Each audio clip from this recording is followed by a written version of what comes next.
first cry of the child entering the planet is the music to the ears of the parents who look forward to the bundle of joy. At the same time, we cannot forget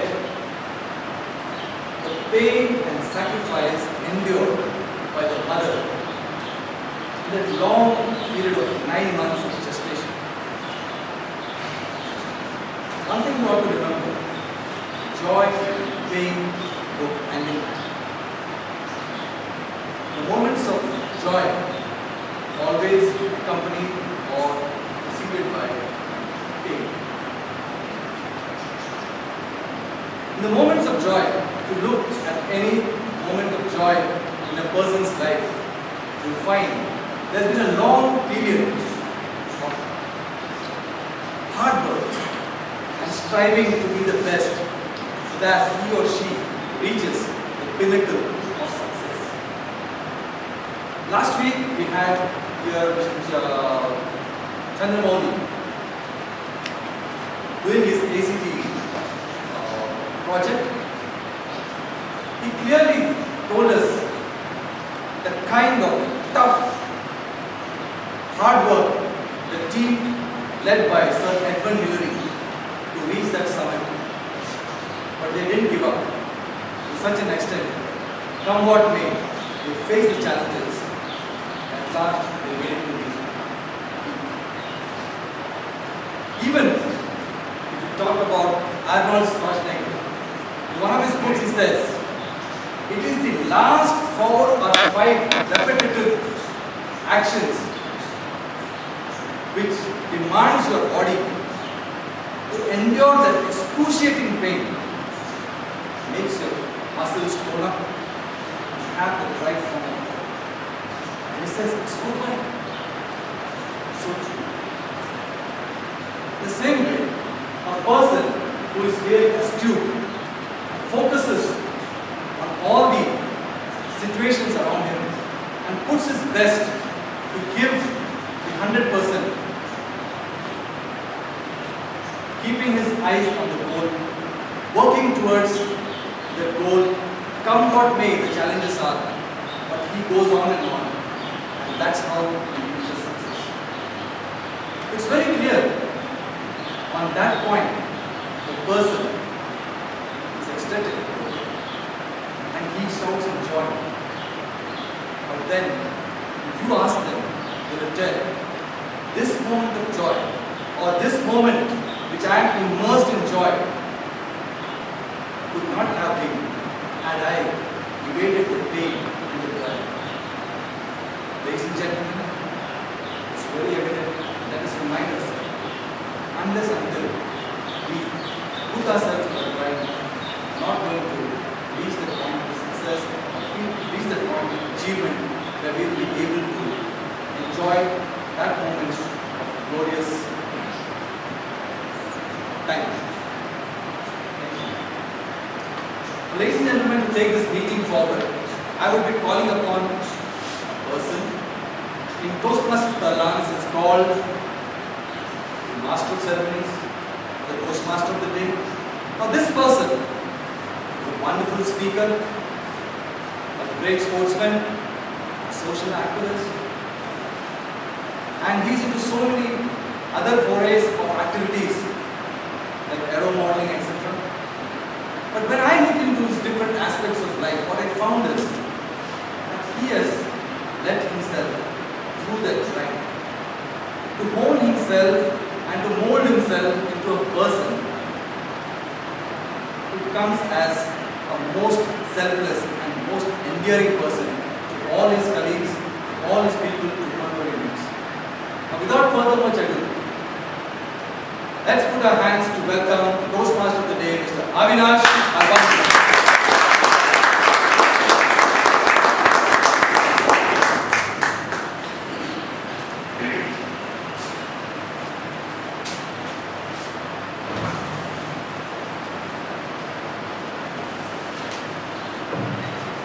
Thank you, Mr. President, for that wonderful introduction. I agree with you on many aspects. I have a baby on the way. One of my ambition is to time Mount Everest. And I used to idolize Arnold Schwarzenegger when I was young. That was much into that. Okay. Good evening, Namaskara, and Sasriyakal. Good evening. How are we doing today evening? Excellent. Okay. Not exactly the reply I was looking for. Let's do a small exercise. Let's do a small exercise. I'll give you a word. You keep that word in your mind and then answer my question. Are you ready? Ready for your word? Yes. And your word is enthusiastic. You have it in your mind? Enthusiastic. So how are we doing today?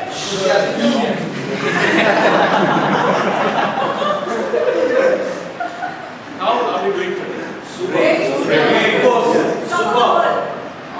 Thank you. Welcome to meeting number 906 of the Bangalore Toastmasters Club. Do you agree with this? Pain and joy go hand in hand. Do you agree? Pain and joy go hand in hand. Speak about it. You become a little astute. Does it go hand in hand?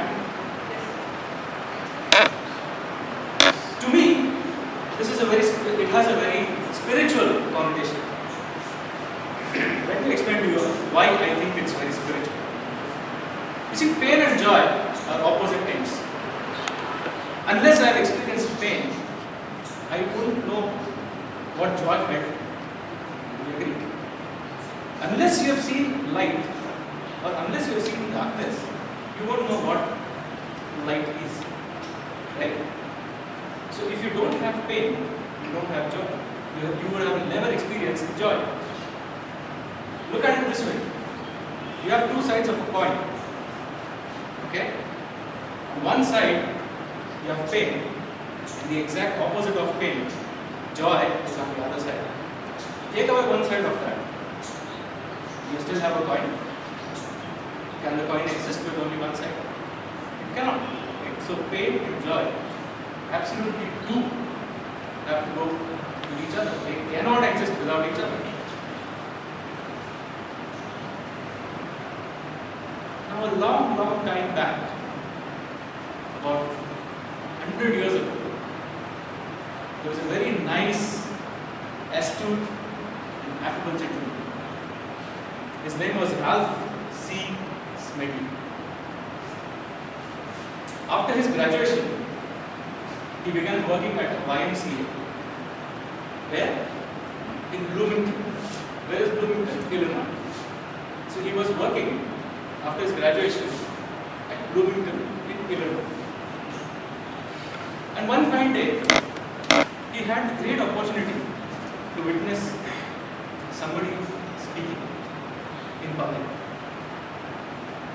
I'm sure he must have felt a lot of pain that time.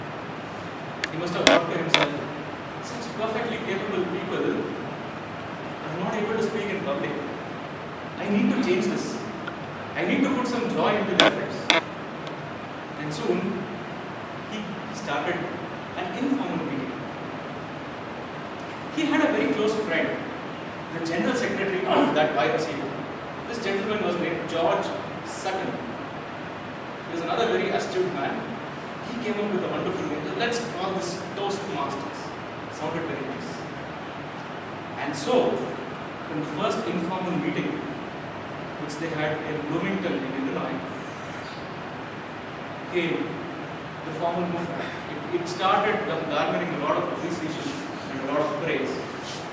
And the first meeting of Toastmasters, let me pose this as a question. Do you know when was the first meeting of Toastmasters held?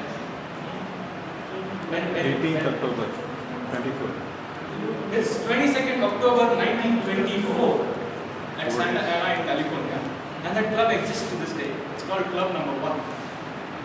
We are club number 9206. And right now there are clubs which are 14,000 plus. Since then, until now, Toastmasters as an organization has been giving us a lot of joy. How? It's given us two tracks to travel on. Mr. Ralph C. Smedley was a visionary. And he said, I want people to develop their communication skills. I want people to develop their leadership skills. And this meeting today, which has evolved from the numerous meetings that have happened since 1924, you will find members taking up roles in both the communication track and the education track. The Toastmasters is so wonderful. It's your choice. It's the member's choice. I can choose to take one and finish it and then take up the other one. Or I can choose to take both. Now my personal choice was to first finish with the communication and then take up the leadership. So on the leadership track, the communication track, today we have, you will see, 3 astute speakers delivering their speeches called the prepared speeches.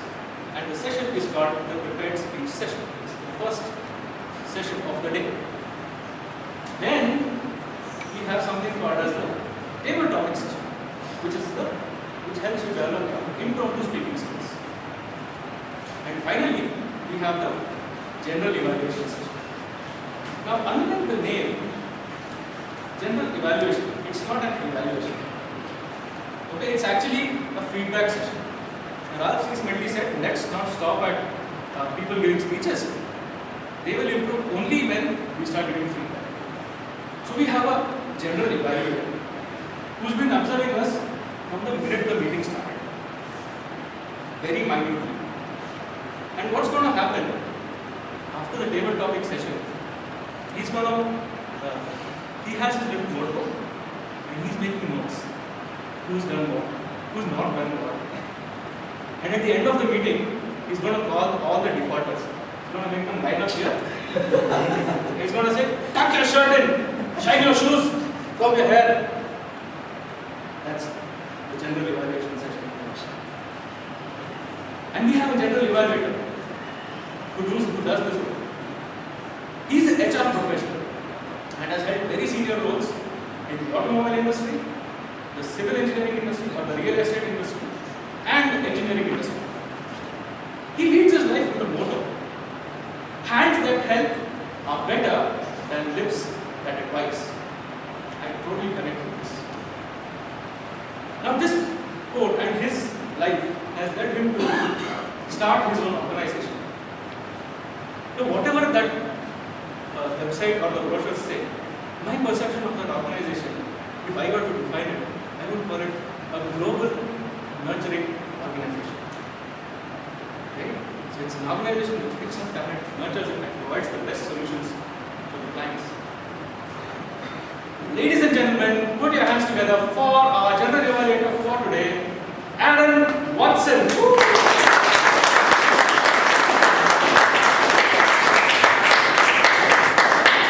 Mr. Watson, I was very elementary about the role of the GE.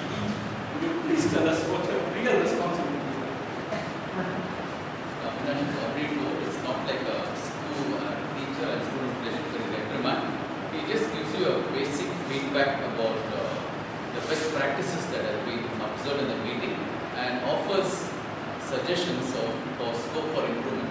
How it could be a bit more refined and more polished. Yeah. Thank you, sir.